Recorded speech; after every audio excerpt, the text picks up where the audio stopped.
But he also caused the living to suffer the rest of their lives. With 47 victims, Joohoney sentenced them to a total of 235 years in prison. The trial shocked public opinion, and the live broadcast was enthusiastically supported by the people. The government was also pleased with the way Joohoney publicly announced all the verdicts to the people. From then on, all the trials presided over by Joohoney were broadcast live for the people to watch. It was all part of Joohoney's plan to restore justice and righteousness. One evening, young men, an arrogant and spoiled young master, saw an old man eating on the side of the road and drove towards him, threatening him and then leaving. The old man was so scared that he fell off his bike and did not dare to fight back. He just bowed his head and quietly ran away. Young men believed that he was a good driver, so he did not slow down at the intersection. He caused a woman to lose control and crash into the curb. Young men also arrogantly yelled at the woman driving. Then he continued to drive around the city as if showing off his strength. All of these actions were recorded by police, Joohoney and Joohoney. They honked their horns in pursuit, but the police car couldn't be as fast as the racing car. When young men was about to lose the police, another car suddenly came and followed him closely. That car was driven by the famous devil judge.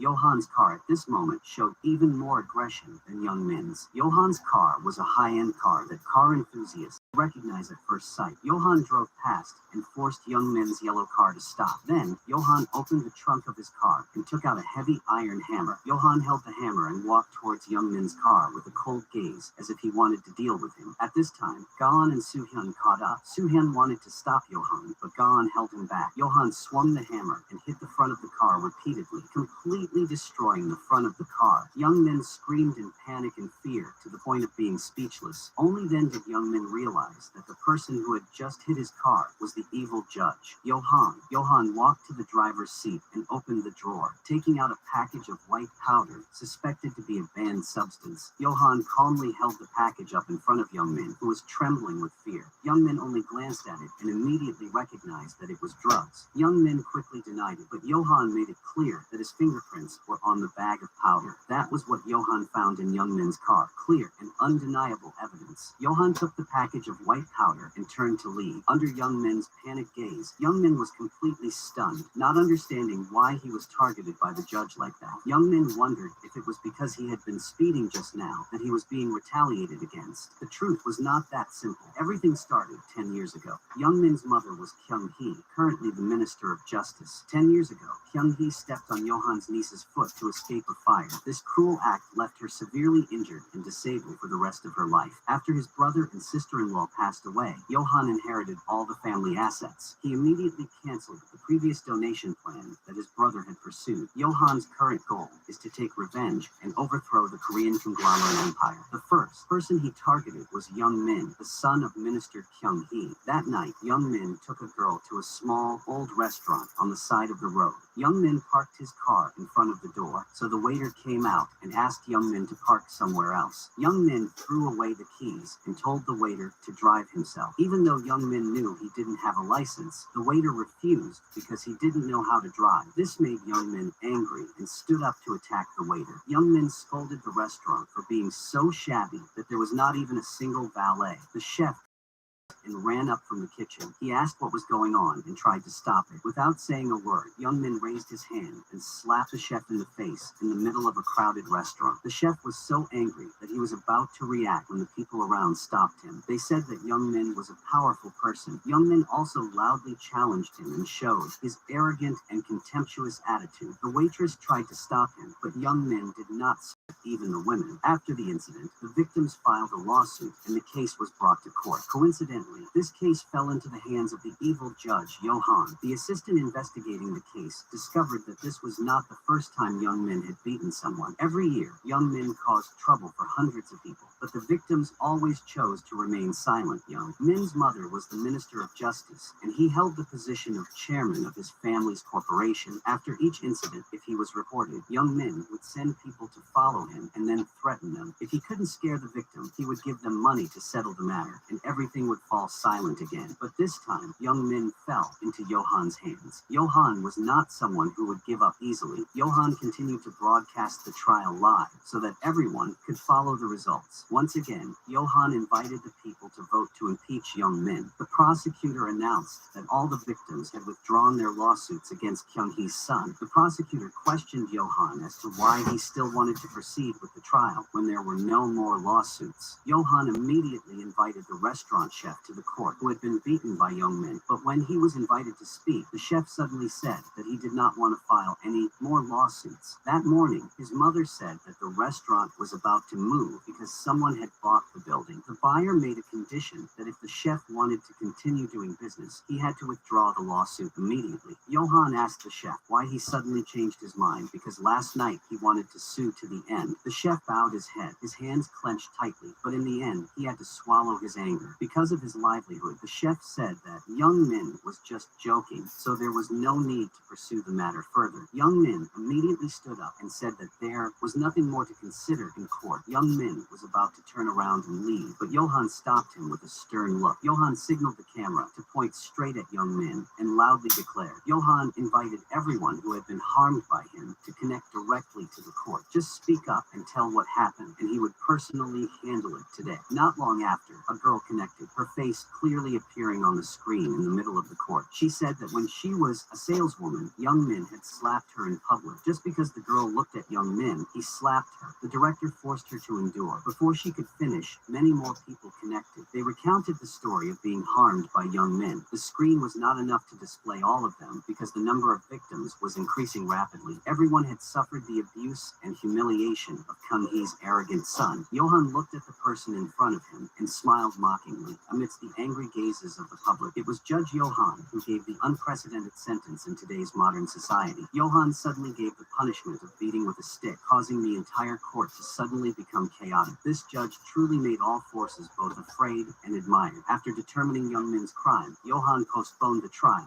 until the next day. The postponement of the sentence was intentional because Joohoney knew Kyung-hee would definitely come to see him. As expected, that day Kyung-hee went to Joohoney to beg for forgiveness. She hoped that he would be lenient with her son to save face for the family. Joohoney said that he could be lenient, but Kyung-hee had to admit that she had received bribes for many years. He asked her to publicly admit that she had changed the sentence to support the rich and oppress the poor. Hearing that, Kyung-hee was extremely angry. She could not believe that she was being forced to this extent. Kyung-hee was under great pressure because her son's crimes had angered public opinion. People demanded that she resign from her position as BBB chief because she was moral enough to hold the position of justice. That night, Kyung-hee immediately held a press conference to control the media situation. In front of the camera, she firmly said that the law must be fair and impartial to anyone. Even if the criminal was her son, he must be held responsible before the law. Kyung-hee also publicly hoped that Joohoney would give a strict sentence so that her son could spend a few days in prison to think. On the surface, she pretended to tough, but in her heart, she believed that young Min's crime was only causing injury. Kyung-hee calculated that in just a few days, when the public opinion calmed down, she would secretly take him out. In fact, Joohoney had already guessed Kyung-hee's true intentions. The next day, when the trial opened, Joohoney did not sentence young Min to prison as everyone thought. Instead, Joohoney applied the punishment of being beaten with a stick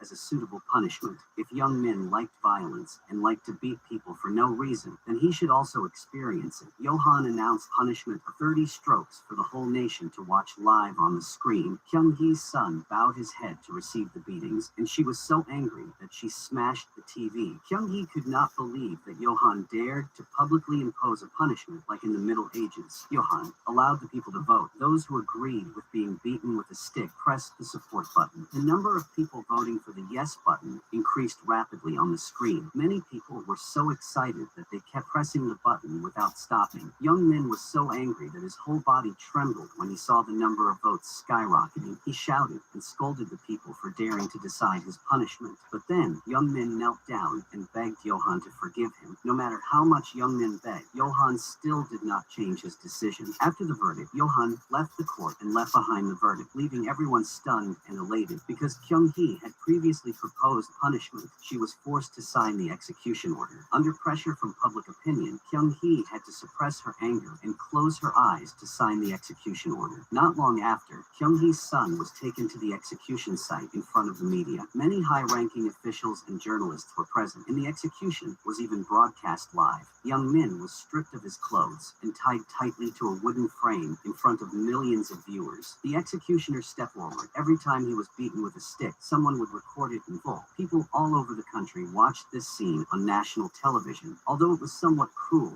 people felt satisfied and extremely excited. Kyung-hee's son had only known how to beat people since he was young and had never been beaten back. Unexpectedly, today he was tied up and beaten publicly in front of so many cameras. After just a few blows, Young Min's head was in so much pain that he fainted. He couldn't bear the intense pain, but the punishment wasn't over yet. The executioner waited for Young Min to wake up and continued beating him. That night, Gon went to find Johan and expressed his opposition to the punishment of beating with a stick. Gon believed that even if Kyung-hee's son was guilty, he should be tried according to the clear law. But Johan understood that Jian was still young and didn't fully understand the cruel injustice of real society out there. Johan did not argue further. He only gave Gaon a small hidden recording device. This was the eavesdropping device that Gaon had secretly placed in Johan's office. Because he suspected Johan of taking bribes, Gaon wanted to verify Johan's innocence himself. Johan knew this early on, but he was still tolerant because Gaon looked very much like his deceased brother. Looking at Gaon, Johan felt like he was seeing his brother who died in the fire years ago. Johan said he would gradually show Gaon the true face of this world full of lies. At that moment, the two heard a strange sound coming from the corner of the office. Gaon turned around and was shocked to discover that it was the sound of a timed bomb counting down. Without hesitation, Johan immediately rushed over and pushed Gaon away. The bomb exploded violently, sending the two of them flying dozens of meters away in the smoke and fire. Johan immediately carried the unconscious Gaon away from the scene. Johan took Gaon to his own home. Actually, Johan had his own purpose in deciding to keep Gaon by his side like that. Gaon looked so much like Johan that he felt like he was reliving his painful past. When Gaon woke up, he was surprised and asked why he was brought here. Johan lied that he didn't know the culprit yet, so he kept Gaon here to ensure his safety. In fact, Johan knew the mastermind, but he still lied to the media. Johan announced to the public that he hadn't identified the culprit yet, but would catch him soon. At the same time, Kyung-hee came to the prison and saw her son lying on his side after being beaten. Turned around while sleeping. Young Min's body was covered with wounds, so Kyung-hee immediately invited the media. She took pictures of all the injuries on her son's body. Then Kyung-hee asked the photo editor to enlarge the wounds and spread them to the newspaper. In front of the media, Kyung-hee said that Johan's sentence was too cruel and inhumane. Kyung-hee deliberately led public opinion to gain sympathy and make the people turn their backs on Johan. Back in the past, a bird suddenly fell on the table, scaring the girl in the class. The boy sitting next to him saw this and immediately took an iron ruler and beat the little bird to death. The whole class blamed him, saying that the bird was so cute. Why did he kill it? The boy was silent and did not make excuses, just bowed his head and endured the contemptuous gazes. From that day on, he became the target of bullying and ridicule for many days. But the boy did not get angry or complain, just silently endure everything. One day, a student in the class discovered that the personal belongings were missing. After that, nearly half of the students discovered that their belongings were also missing. Strangely, all of the belongings were found with the person sitting next to him. After that, the whole class rebelled, except for that boy. Everyone rushed to fight. It was clear the person who made his friends fight was Johan when he was young. He was like that when he was young, and when he grew up, Johan became even colder and more unpredictable. When he became a judge, he was labeled a devil because of his extremely strict judgment. As long as a crime fell into Johan's hands, he would definitely receive the heaviest punishment. One day, the case of a famous famous person committing depraved acts was suddenly transferred to Joohoney. The defendant was Seo-kun, an actor famous for his looks and large fan base. He often secretly contacted female fans, lured them to meet privately, and then performed perverted acts. Many victims were mentally traumatized but did not dare to come forward to denounce Seo-kun. Joohoney decided to hold a live broadcast trial for the whole country to watch. Joohoney wanted the people to clearly witness the true face of the fake celebrity. The prosecutor recommended 20-year prison sentence plus chemical castration. This proposal stunned Seo-kun. He couldn't believe what he was hearing. Joohoney silently agreed, but he realized that there was something fishy behind the proposal. Because the prosecutor in charge of this case was Kyung-hee's close subordinate, Joohoney knew that if he agreed to this punishment, Kyung-hee would take the opportunity to attack Joohoney. Because chemical castration was too extreme, and it was easy for public opinion to criticize it, Joohoney announced a temporary suspension of the trial to consider a more thorough solution. Joohoney had to find a way to make Seo-kun not escape punishment, but still be clearly legal. At the same time, Joohoney couldn't let Kyung-hee take advantage of this to attack him. That night, while Seo-kun was sleeping in prison, he suddenly had a nightmare. In his dream, Seo-kun saw himself tied up on an operating table. Joohoney approached with scissors. The scene made him sweat and wake up in fear and panic. The next day, Seo-kun's public trial continued under Joohoney's chairmanship. Joohoney sentenced Seo-kun to 20 years in prison, which made Seo-kun breathe a sigh of relief. But Joohoney immediately said that the place of execution was not in Korea. Joohoney announced that Seo-kun would be transferred to a special prison overseas for child molesters. Joohoney showed a video introducing the place, including informational images and a welcome message. The prison staff filmed the clip to welcome the Korean prisoner who was about to be transferred. Seo-kun saw this and immediately panicked. His face turned pale as if he was about to faint from fear. That prison was famous for its harsh detention regime. It made prisoners' lives worse than death. Seo-kun's crimes would now be punished by days of continuous torture. The entire audience supported Joohoney's handling of the matter. Only Jeon still strongly objected. Gaon thought that Joohoney was taking advantage of his position to carry out justice in a personal way. Joohoney calmly said that Gaon was too young to understand the true face of this world. Then Joohoney prepared an extremely expensive suit and branded watch for Gaon. Joohoney told Gaon to change and prepare carefully because they would be attending a special event. When Gaon came out in his suit, his bright appearance immediately caught everyone's attention. They went down to the garage together. Joohoney let Gaon drive the luxury car to the party that night. The party gathered high-ranking officials and the top tycoons in Korea today. As soon as they arrived, Gaon was surrounded by powerful ladies. They competed to take pictures with him. Joohoney saw this and immediately stepped forward and pulled Gaon away from the noisy crowd. Then they went to the VIP area, which was truly only for the powerful upper class.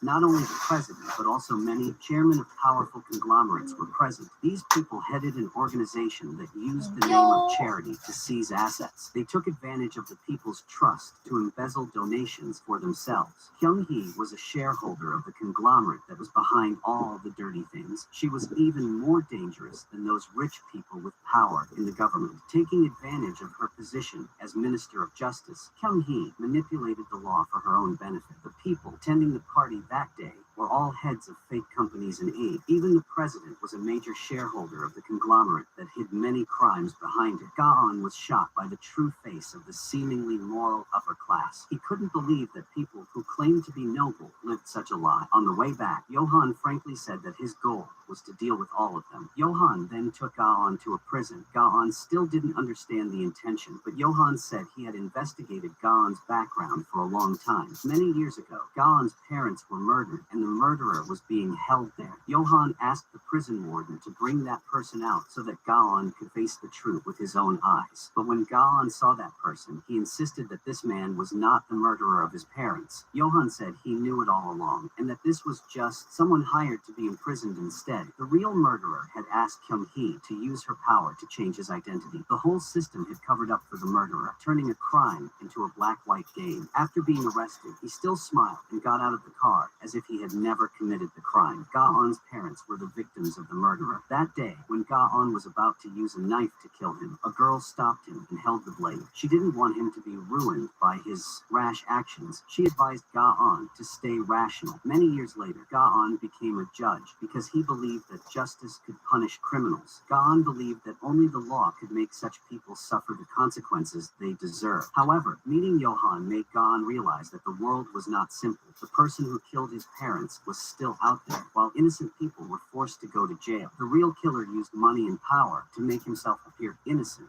before the law. Ga-on was extremely angry when he realized that the world was more unfair than he had thought. Joohoney said that the mastermind behind the murder of Ga-on's parents was Joohoney and the conglomerate. They colluded to switch the killer, forcing the innocent to take the blame to protect the rich. Those people had defrauded thousands of people of their assets for many years. They caused many unjust deaths, including Ga-on's biological parents. Joohoney took Ga-on to a secret base where his trusted associates were waiting. They were people who had been helped by Joohoney and were also victims of those tycoons. The group included a police lawyer and an intelligence collector. Ga-on looked closely and recognized a girl who had denounced So-kun in a live stream trial. She was the first person to publicly expose his sick behavior. All of them joined forces with Joohoney to fight against the tycoon group that was embezzling the country. After getting acquainted, Joohoney took Ga-on to a peaceful suburb outside the city. Here, Ga-on saw for the first time the real killer.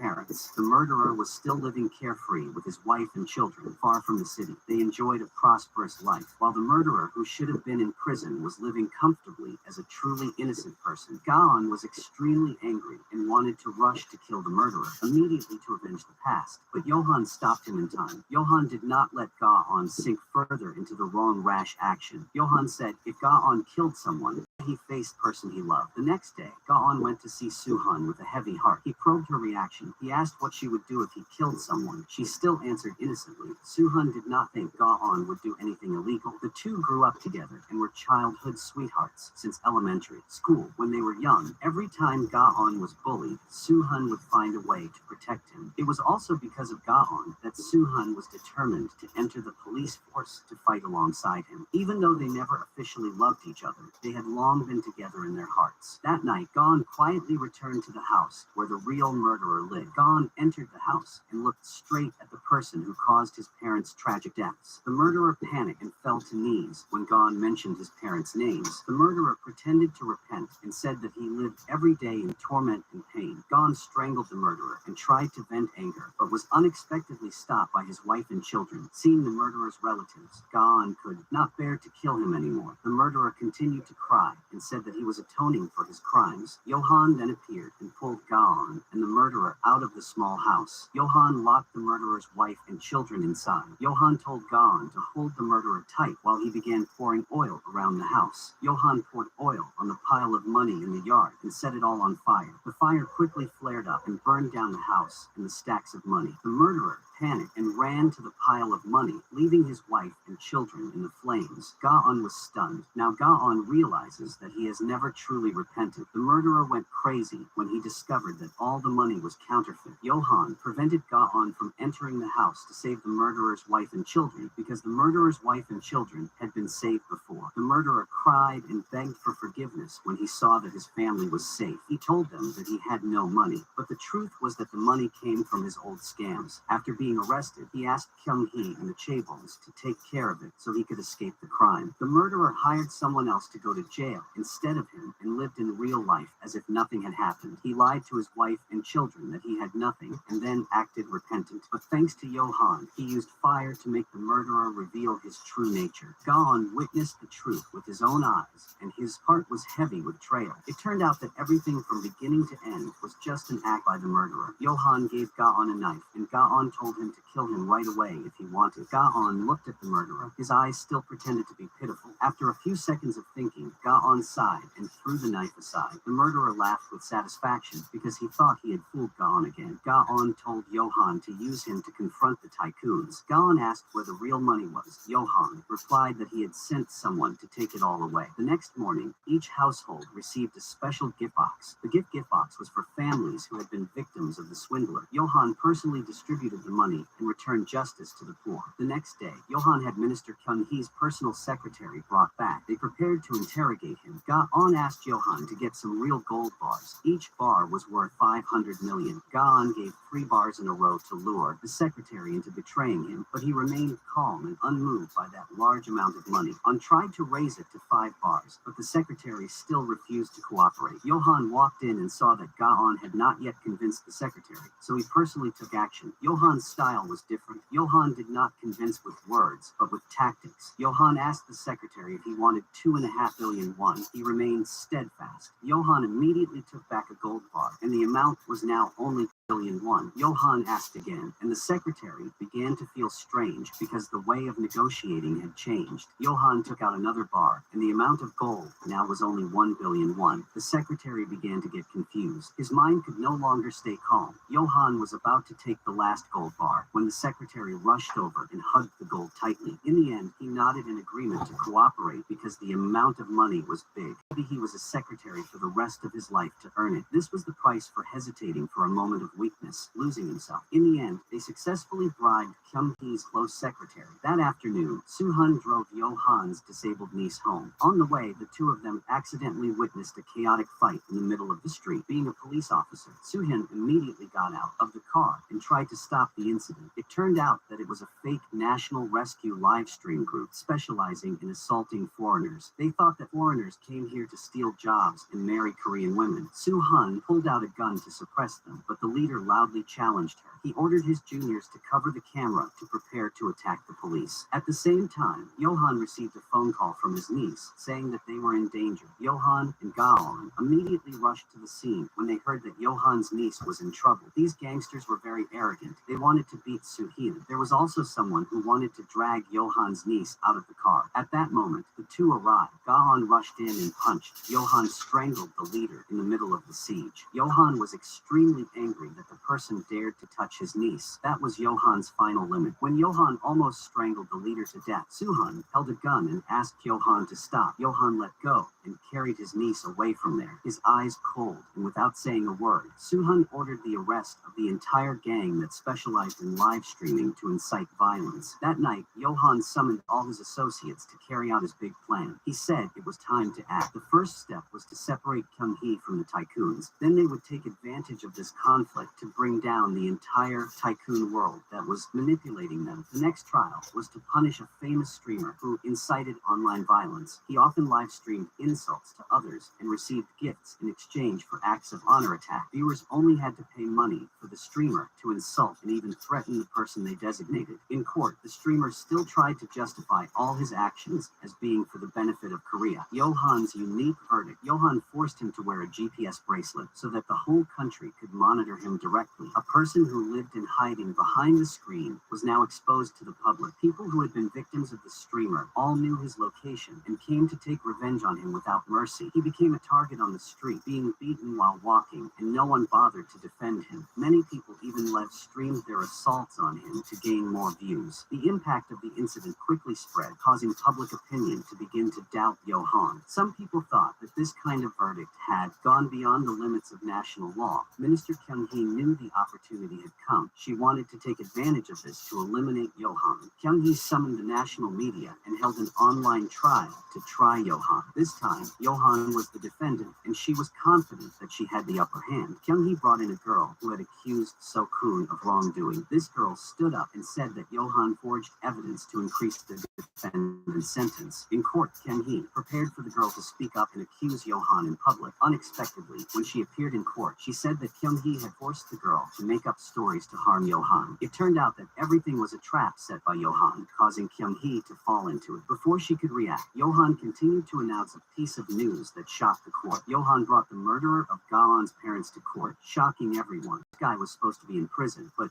Kyung-hee used her power to change him to someone else to go to prison instead. After hearing this, Kyung-hee was extremely panicked and immediately ran away from the court. Kyung-hee then went to the president for help. She hoped he would help her escape, But the president was so happy that he couldn't hide his intention to destroy Kyung-hee. Kyung-hee warned that if she collapsed, she would reveal all the crimes she had committed. Unexpectedly, the president's wife walked in and coldly threatened her back. The president's wife told Kyung-hee to go ahead and reveal them, but her son would have to die first. The president and his wife revealed her evil nature, causing Kyung-hee to tremble all over. This time, she was really in a desperate situation with no way out. That night, Johan and Gon came to see Kyung-hee and offered to cooperate. They wanted her to overthrow the president and overthrow the entire tycoon group. Kyung-hee told the two to leave the room. She needed time to think. After Johan and Gon left, Kyung-hee quietly pulled out a gun and died on the spot. The two people, completely unaware, thought she would agree to cooperate. They had wanted to use Kyung-hee to overthrow the president and the entire conglomerate. Now the plan had finally fallen apart, with no chance of reversal. Meanwhile, the president and the conglomerates were teaming up and choosing a residential area to blockade. Then they spread the news to the whole country that there was a serious epidemic there, so the people there were all taken away. They were taken to a secret human research center. Johan heard the news and took action. He went to the media to ask for public opinion. Johan asked for a generator and signal transmission equipment to the epidemic area because the TV station was controlled by the government. Johan's men forcibly restrained them. Meanwhile,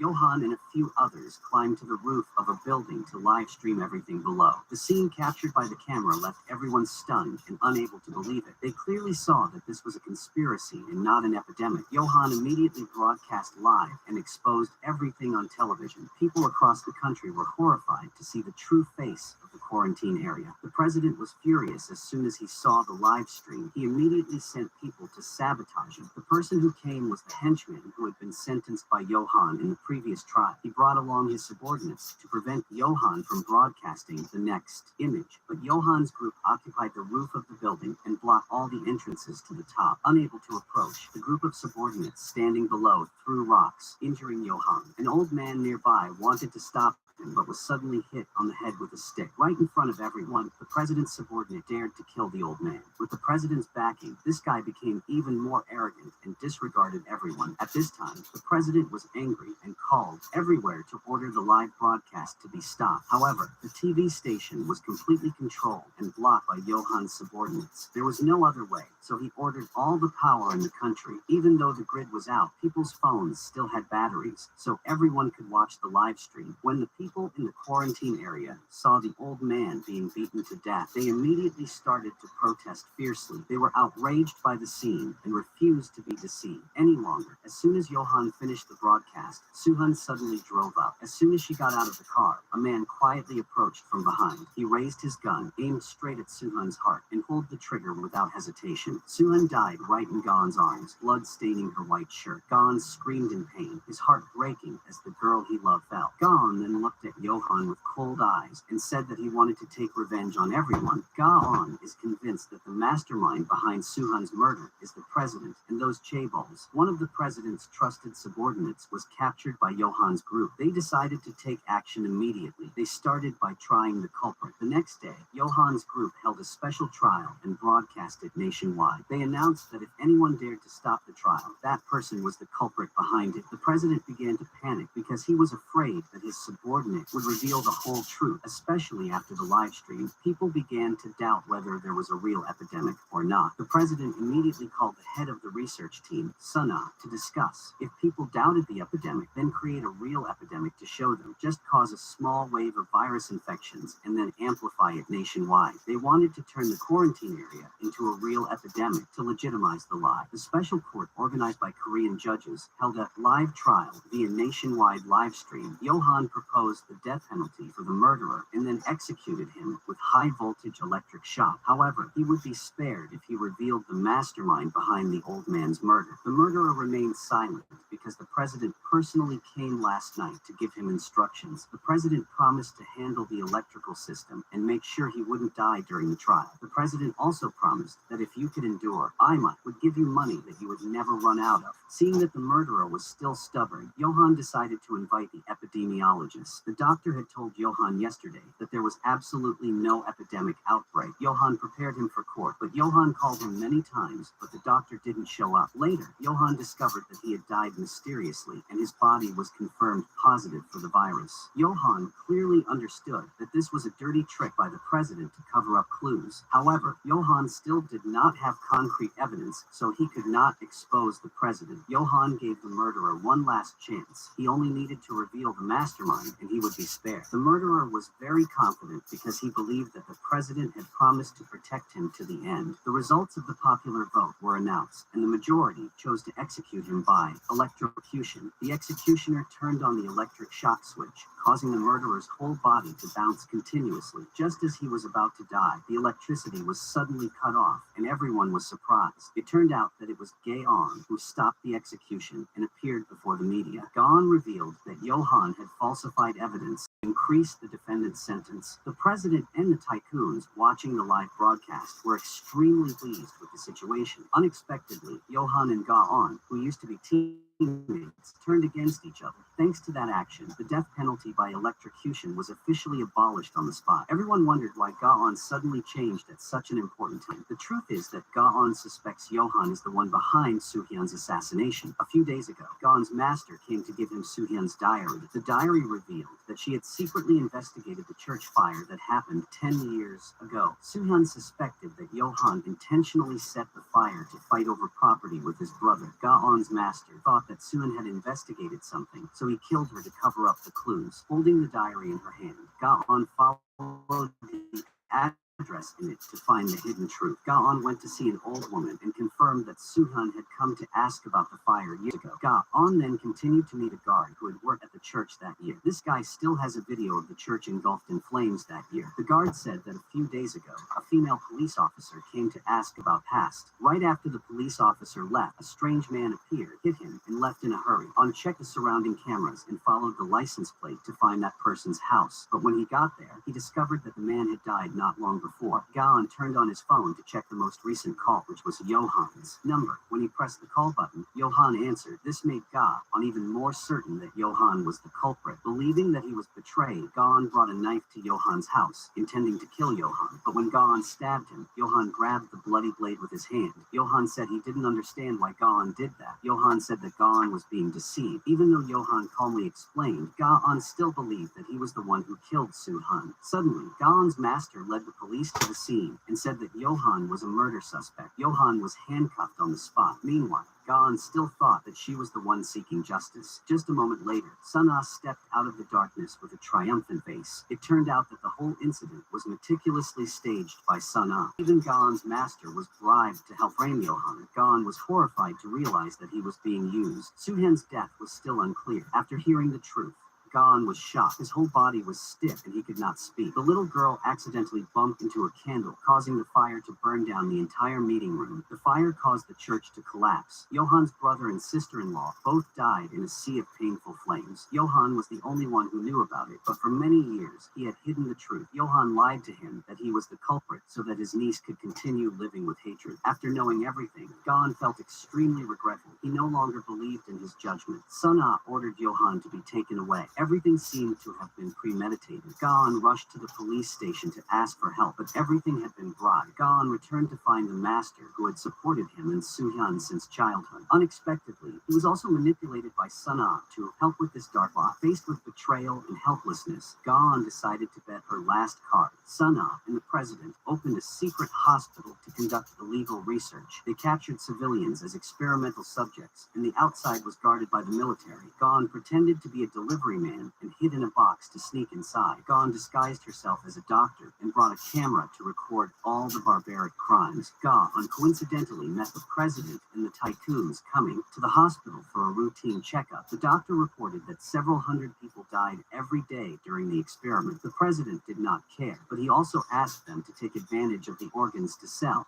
all the valuable ones, and then cremate the rest. On quietly recorded all their disgusting words and actions. After the president left the hospital, Gaon discovered a girl who had helped Johan. Unexpectedly, she was also captured here. She was lying there waiting to be experimented on. Gaon was about to take the girl away when a nurse appeared and looked at him suspiciously. In fact, this nurse had long felt that this place was hiding something, but she could not leave because the place was strictly controlled day and night. The nurse decided to help Gaon and pushed the girl out on a corpse cart. She told the guards that this was a body that had had all its organs removed and needed to be cremated immediately. quickly. Just like that, Ga-on was able to escape from that nightmare with the girl and evidence. However, now the media has been blocked and no one dares to report the real news. If anyone posts illegal news, they will be immediately prosecuted by government order. Ga-on is at a dead end because no station dares to publish the video. Ga-on goes to his old colleague and asks for help to find a way to get the news out. While the two are still talking, suddenly there is news that Johan died in prison. Ga is stunned. His whole body trembles as if something inside him has collapsed. Ga blames himself for indirectly causing Johan to die unjustly in prison. At the same time, Ga's master was appointed as the chief judge in the middle of a big party. Many journalists and officials were present. No one knows what plot is behind it. Ga decides to risk his life. He chooses the last published truth. Ga tricks his master into an empty room, and then he secretly prepares everything. After the master arrived, Ga tied him up. Then Ga took off his shirt to reveal the ticking time bomb. Ga chose to use his own life to force the world to look at the crime. When the bomb was about to explode, Johan suddenly appeared. Johan grabbed Ga tightly and quickly deactivated the ticking bomb. It turned out that Johan was not dead. It was all just a plan to lure the enemy into revealing his weakness. In the prison where Johan was imprisoned, there were many loyal followers who secretly helped. His death was just fake news, announced to make the enemy lower their guard. Not long after, the president and the tycoons held a party to celebrate when they thought Johan was dead. Just as they raised their glasses to celebrate, the TV screen behind them suddenly lit up. On the screen was the image of Johan, looking straight at them, calm and cold. The tycoons thought this was just a replay of a video recording of Johan's life. Before they could realize it, Johan calmly said that he would say goodbye to them. This time, Johan continued to live stream and brought the whole truth to light. Images of the secret research institute and the president's cruel confession were broadcast. People across the country could not hide their horror when they saw the truth revealed. Johan held a public vote, asking the people if all the tycoons should be executed. Johan declared that if 10 million people agreed, he would detonate bombs to destroy them. The cameras showed that the area was bombed everywhere with no way to retreat. The number of people agreeing gradually increased, surpassing millions after only a few minutes of the live stream. Johan personally entered the room containing all the evil and despicable tycoons. He stood in the middle of them, holding the bomb remote in his hand, his eyes strangely calm. Ga hurried over and tried to persuade Johan to stop and give up that land, but Johan did not change. He pushed Ga out before the bomb exploded. As soon as the number of votes reached 10 million, Johan immediately pressed the bomb trigger button. The whole room exploded in a sea of fire. The entire crime was buried along with the perpetrators. A few days later, Ga went to Johan's abandoned house, which used to contain many secrets. Ga thought Johan was dead, but he was surprised to see the escape map left on the table. The map clearly stated how to escape the explosion. It turned out that Johan was not dead. He took his niece and left the country to stay away from the political whirlwind. After that incident, Ga followed Johan and became the supreme judge. Ga continued her journey to carry out justice. Ga was no longer blind and no longer hateful. The movie ended here. Thank you for watching.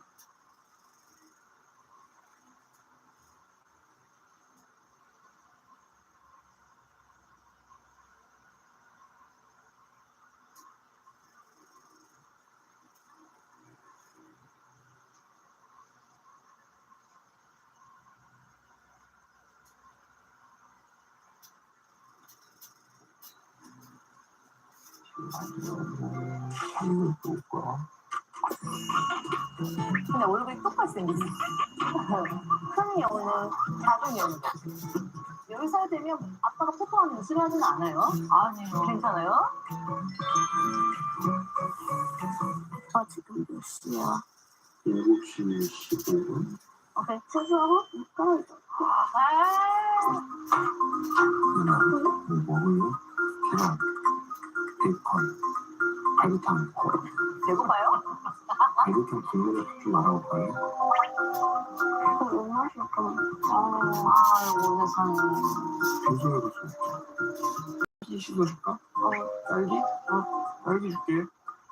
가자고.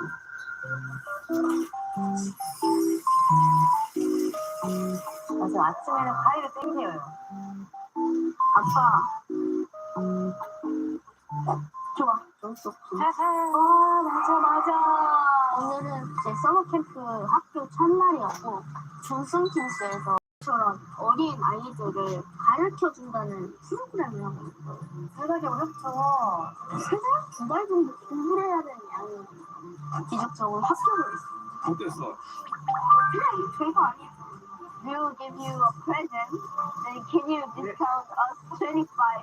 이제 오늘이 저희가 LA에 온 진짜 이유예요.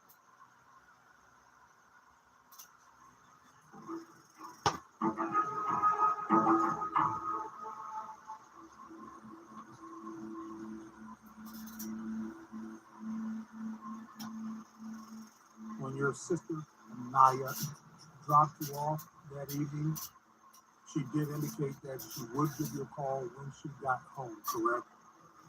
Yes, sir, she did. And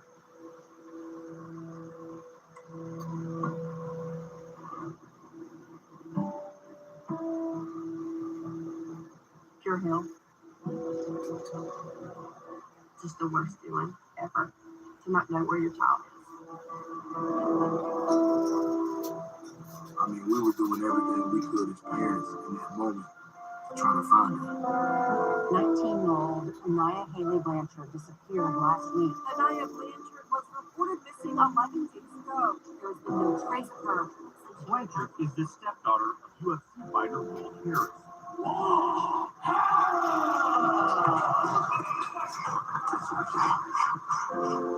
When she was missing, fighting was the furthest thing from my mind at that point.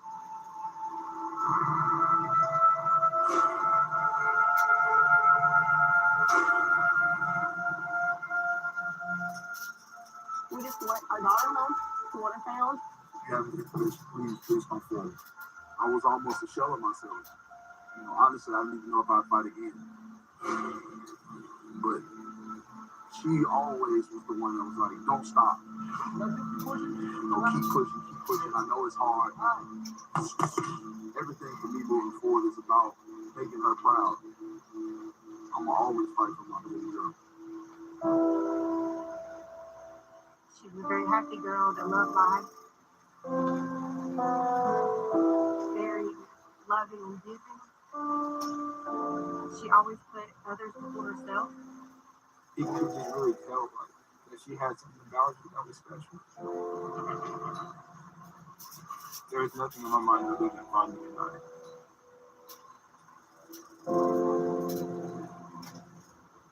You don't sleep, you don't eat, you're constantly thinking about where she is, what has happened, and it does not go away. We were just trying to keep each other sane so we can keep moving forward. So it was a constant go, go, go. We're not stopping.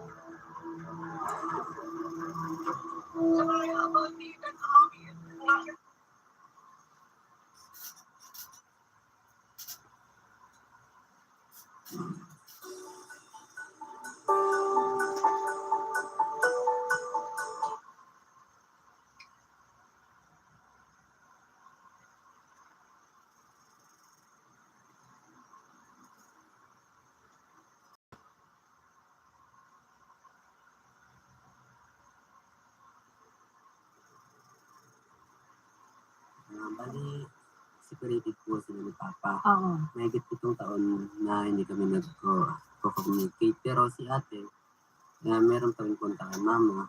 Oh, gano'ng katagal na si mama mo ng Saudi? Maraming beses na siya. Oo, pabalik-balik. Matagal na siyang OFW. Si ate, makakausap na natin, siya ang talagang merong komunikasyon sa mama mo. Opo. At alam ninyo na uuwi siya. Alam ng ate ko. Kasi nagsasabi si ate na pinakita yung apo. Bali, si ate merong anak na 9 months. Okay. So excited yun. Na makita ang apo niya. Umuwi dito si mama mo, June 24, nakarating na siya. Doon siya tumuloy sa barangay San Roque. O sa, sa live-in niya po. May ka-live-in siya. At itong ka-live-in niya, kilala ninyo? Hindi po masyado. Hindi masyado. Janet, huli mong nakausap ang mama mo ng June 21? Tama bang pagkarinig ko? Apo, sa Thursday. Hindi ko, ma'am, hindi po talaga nausap po. Isang chat po lang yon. Chat? Ang sabi ko lang po, halong ma'am. Sabi ko po. Sagot na po, okay. Yun lang, ang last na-reply sa akin po. Pero alam mo na uuwi siya? Yes po, uuwi. Pero ang alam ko po na date na uwi na katapusan ng July. May convo po kami. Kasi ang mama mo umuwi ng 24, tapos June 27, natagpuan na siyang walang buhay. Opo. Ano ang sitwasyon niya nung natagpuan siya? Natagpuan po siyang nakabitin. Parang nagpakamatay. Sino ang nakahanap sa kanya? Ang mga bata na pumunta doon sa bahay ng mama ko. Sino itong mga batang ito? Bale, anak ko ni Nick. Anak ng kanyang kinakasama. Okay. So yun ang pumunta dun sa bahay? Tapos tawag ko daw ng tawag. Wala sumasagot. Okay. Ang sabi ko na narinig ko lang doon. Tapos sabi ng pinilit lang daw nilang buksan yung magkakapatid ko. Ilang taon na itong mga batang ito? Maliliit ko po. Nasaan si Nick nung kasalukuyang hinahanap ng mama mo? Sabi nila, nasa trabaho ko. Nung May 29, ang sabi ng mother ko po, away kami, partner ko, kay motor, bulit ko sa imo, ambitious, paligya na, wala naga-chat, boyset ako. Sabi niya, hamon niya ako, hiwalay, sabi niya. Wala man sugil, kuod na baligya na ang motor, ma'am, ang ginamit ni kay ibulik na to sa ako na kasi may ako sa ginabaydan, ma'am. Ibig sabihin, merong motor. Tama ba? Motor na pinabaligya. Binibenta. Binibenta po. Tapos, sabi niya, magbulag na kami, nakikipaghiwalay siya. Hinahamon niya. Parang Nahamon ko ng lalaki na makipaghiwalay ko. Okay. Nakausap niyo na ba itong kanyang kalibin? Kami lang po. Nagtanong ako sa kanya yung nakausap ko siya kung anong problema, bakit ginawa ng mother ko yun. Oo. Na mag-isip ko. Wala man silang sapag sa akin kung anong problema ng mother ko po. Wala man sila sasabi. Okay. Magandang hapon po, Major. Yes, ma'am. Magandang hapon po, ma'am. Yes. Magandang hapon po sa lahat ng inyong karapanginig. Meron po ba kayong maibabahagi sa amin?